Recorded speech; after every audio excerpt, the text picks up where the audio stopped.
So இன்றைக்கி பார்த்தீங்கன்னா வீட்டில் நம்ம சிக்கன் பிரியாணி எப்படி செய்யுதுன்ற ஒரு வீடியோஸ் போட்டிருக்கேன். பார்த்திங்கன்னா 1 கிலோ சிக்கன் பிரியாணி. ஸோ நம்ம சூப்பராக செஞ்சுருக்கோம். பார்த்திங்கன்னா ஒரு லெக் பீஸு, ஒரு அவிச்ச முட்டை, கொஞ்சமாக நம்ம வந்து ரைத்தா யூஸ் பண்ணிக்கிறோம். ஸோ டேஸ்ட் வந்து சூப்பராக இருந்துச்சு. அந்த மசாலாவோட அந்த சிக்கன் சூப்பராக மெர்ஜ் ஆகிட்டு சும்மா சாஃப்டாக கறி வந்துருந்துச்சு. ஸோ இந்த வீடியோஸை நீங்கள் பார்க்குறவங்க என்னை ஃபாலோ பண்ணுங்கள், லைக் பண்ணுங்கள், ஷேர் பண்ணுங்கள், கமெண்ட் பண்ணுங்கள். ஸோ வாங்க இப்போ வீடியோஸ்குள்ளே போகலாம். ஸோ வெல்கம் டு சுடர் கிச்சன். இன்றைக்கி பார்த்தீங்கன்னா நம்ம சிக்கன் பிரியாணி செய்ய போகிறோம். 1 கிலோ சிக்கன் பிரியாணி செய்ய போகிறோம். ஸோ அதுக்கு என்னென்ன தேவையான பொருட்களை அப்படியே ஒன்று ஒன்றா பார்த்து வந்துடலாம். சப்போஸ் நான் சொல்கிறது எதனா உங்களுக்கு புரியல, மிஸ் ஆயிடுச்சுன்னா டிஸ்கிரிப்ஷனில் ஒவ்வொரு விஷயத்தை நான் கொடுத்துருக்குறேன். அதை நீங்கள் பார்த்து நோட் பண்ணி நீங்கள் வீட்டில் அப்படியே ட்ரை பண்ணி பாருங்கள். வாங்க இப்போ ஸ்டார்ட் பண்ணலாம் பிரியாணி எப்படி செய்யுதுன்னு. ஸோ ஃபஸ்ட்டு பார்த்தீங்கன்னா 1 கிலோவுக்கு வந்துன்னா நம்ம 250 ml எடுக்கிறோம் எண்ணெய். ஸோ உங்களுக்கு நீங்கள் எண்ணெய் அதிகமாக இருந்துச்சுன்னா கம்மி கூட பண்ணிக்கலாம், 200 ml ஊற்றிக்கலாம். ஸோ நான் வந்து 1 கிலோவுக்கு 250 ml வந்து எடுக்கிறேன் நான். ஸோ பார்த்தீங்கன்னா பாத்திரம் சூடாகிடுச்சு. இப்போ பார்த்தீங்கன்னா நம்ம எண்ணெய் ஊற்றிக்கலாம்.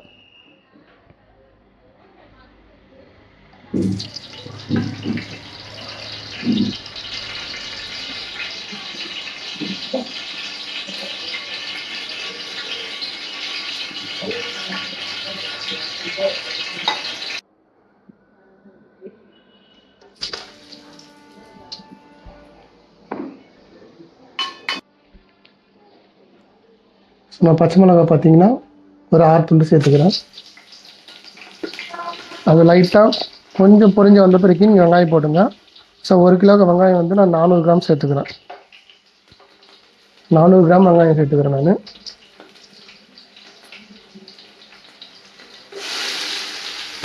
வெங்காயம் பார்த்தீங்கன்னா நல்லா பொன்னிறமாக வேகணும். அதுக்கு முன்னாடி நீங்கள் பண்ணிங்கன்னா பச்சை வாசனை அடிக்கும். அதனால் நல்லா பொன்னிறமாக செவக்க வறுத்து ஃப்ரை பண்ணிக்கலாம்.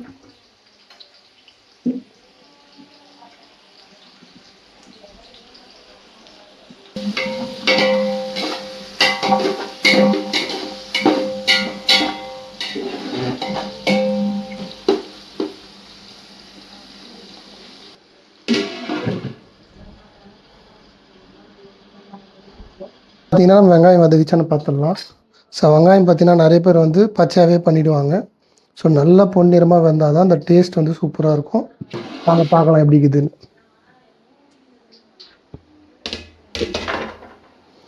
பார்த்தீங்கன்னா நல்லா சிறப்பாக கோல்டன் பலூர் கலரில் வந்துச்சு பாருங்கள். ஸோ நிறைய பேர் இது தீஞ்சிச்சுன்னு சொல்லுவாங்க. ஆக்சுவலாக அது இதுதான் வந்து கரெக்டான பதம். நல்லா கோல்டன் ப்ரௌன் கலர் வந்துச்சு. இப்போ பார்த்தீங்கன்னா நம்ம கலக்கும் போது அந்த வெங்காயம் வந்து ஒன்றோட ஒன்று ஒட்டாமல் வரும். ஸோ இதுதான் அந்த கரெக்டான பதம். இதுக்கப்புறம் பார்த்தீங்கன்னா 100 கிராம் இஞ்சி, 100 கிராம் பூண்டு நம்ம ஆட் பண்ணிக்கலாம். ஸோ 100 கிராம் இஞ்சி ஆட் பண்ணிக்கிறேன்.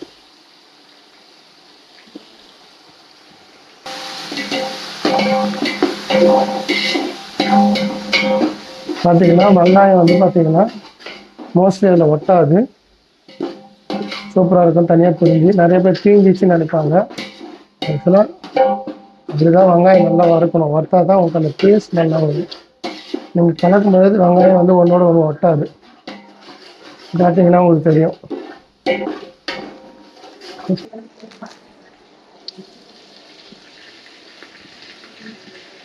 புதினா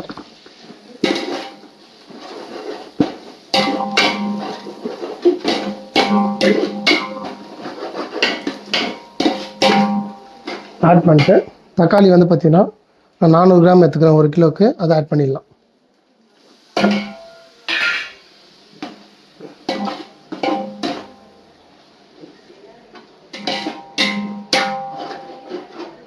ஸோ நம்ம கொஞ்சமாக உப்பு சேர்த்துக்கலாம், அப்புறமா தேவைப்பட்ட ஆட் பண்ணிக்கலாம்.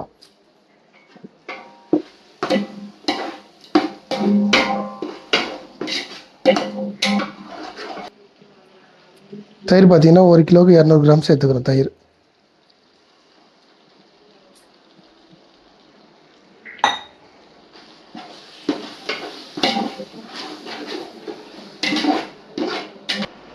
ஸோ மிளகாத்தூள் பார்த்தீங்கன்னா 10 கிராம் ஆட் பண்ணிக்கலாம். 1 கிலோவுக்கு நான் 10 கிராமு, நான் 1 ஸ்பூன் ஆட் பண்ணுறேன். உங்களுக்கு காரம் பத்தலைன்னா கொஞ்சம் தேவைப்பட்டால் ஆட் பண்ணிங்க, ஒன்றும் பிரச்சனை கிடையாது.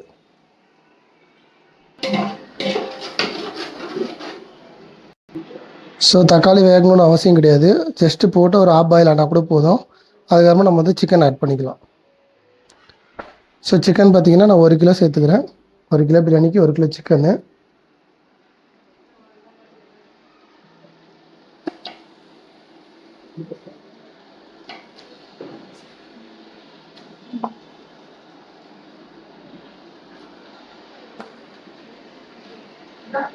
ஸோ கொஞ்சம் பெரிய பீஸாக இருந்துச்சுன்னா உங்களுக்கு நல்லாயிருக்கும் சாப்பிட்றதுக்கு.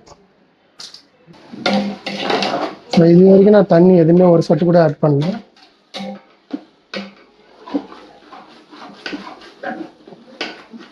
நான் ஒரு ஃபுல் லெமன் எடுத்துருக்கிறேன், அதை அப்படியே புரிஞ்சிக்கலாம்.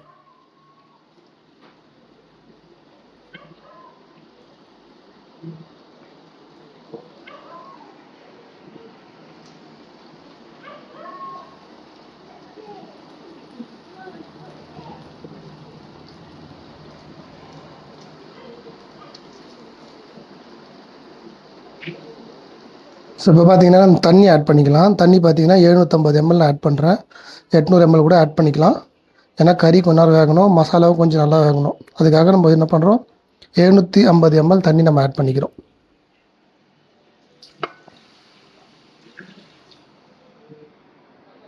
இப்போ பார்த்தீங்கன்னா நம்ம தட்டு வச்சு மூடிடலாம், அது வேகட்டும். பார்த்தீங்கன்னா ஓப்பன் பண்ணி பார்க்கலாம்.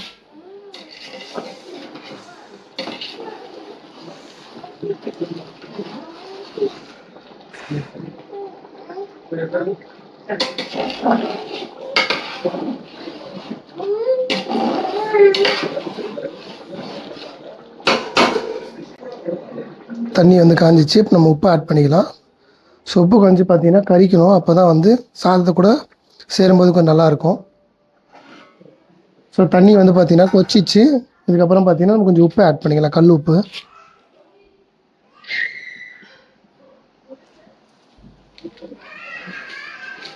கொஞ்சமாக கறிக்கணும், லைட்டாக கறிச்சா. இப்போ பார்த்தீங்கன்னா நம்ம அரிசி சேர்த்துக்கலாம்.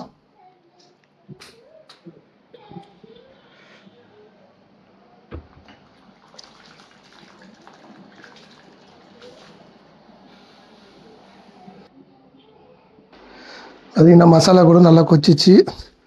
நல்லா பார்த்தீங்கன்னா எண்ணெய் பிரிஞ்சு வர ஆரம்பிச்சிச்சு. இந்த டைமில் பார்த்தீங்கன்னா நம்ம அரிசி போட்டுக்கிறோம். ஸோ ஒரு ஆஃப் பாயில் ஆன பிறகு எடுத்து நம்ம மாற்றி வடித்து கொட்ட போகிறோம்.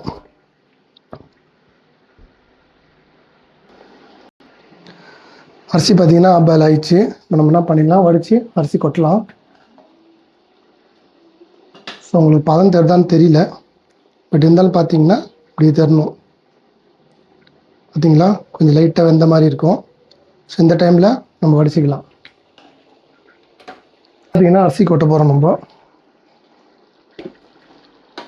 ஸோ நம்ம இதில் எந்த ஃபுட் கலரும் ஆட் பண்ணல.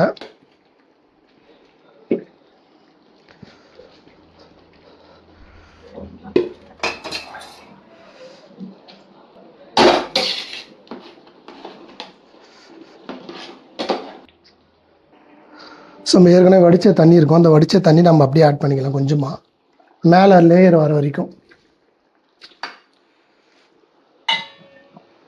அப்போ தான் வந்து பார்த்திங்கன்னா நமக்கு ரைஸ் வந்து கரெக்டாக வரும்.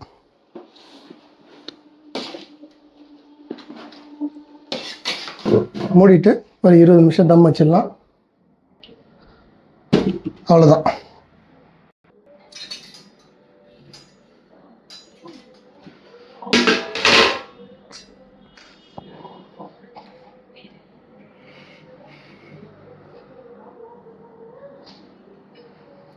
பார்த்தீங்கன்னா பிரியாணி வந்து நல்லா வந்துட்டு இருக்குது, பூ போல். பார்த்தாவே உங்களுக்கு தெரியும். ஸோ மசாலா நல்லா கலக்கி விட்டுட்டு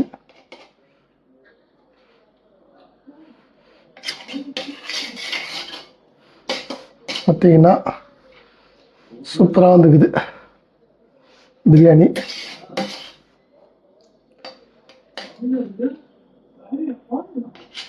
பார்த்தீங்கன்னா அரிசி பார்த்தீங்கன்னா நல்லா பூ போல் வந்துக்குது. இப்போ நம்ம சாப்பிடலாம்.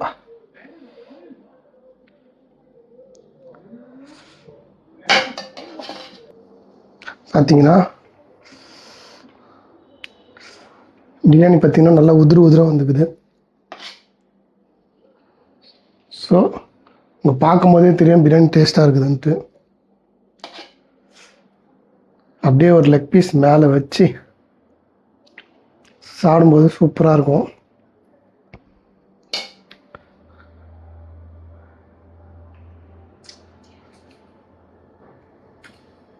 அது கூட பார்த்தீங்கன்னா ஒரு வேக வச்ச முட்டை, பார்த்தீங்கன்னா கொஞ்சமாக பச்சடி,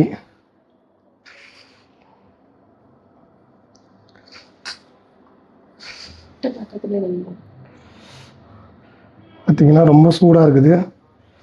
பார்த்தாவே தெரியும் லெக் பீஸ் எவ்வளோ சூப்பராக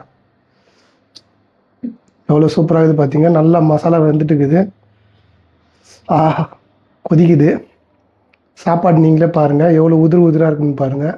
ஸோ அதுக்கு தான் நம்ம வடித்து கொட்டுறோம். டேஸ்ட் நல்லாயிருக்கும். நீங்களும் வீட்டில் ட்ரை பண்ணி பாருங்கள். ஸோ மசாலா வந்து நல்லா வேகணும், அப்போ தான் அந்த டேஸ்ட் வரும். ஸோ கைப்பக்குவன்றது ஒரு மசாலா எவ்வளோ நேரம் வேகணுன்றதை நீங்கள் தெரிஞ்சால் தான் வந்து பிரியாணி வந்து டேஸ்ட்டாக வரும். ஒரே டைமில் எல்லாமே செஞ்சிட முடியாது. ஸோ பழக தான் ஒரு விஷயத்த ஒவ்வொன்றா கற்றுக்க முடியும்.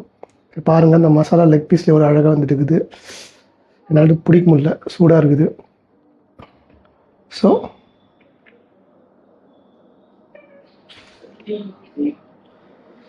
வாவ். ஸோ நெக்ஸ்ட்டு புது வீடியோஸில் நம்ம பார்க்கலாம். Thank you so much.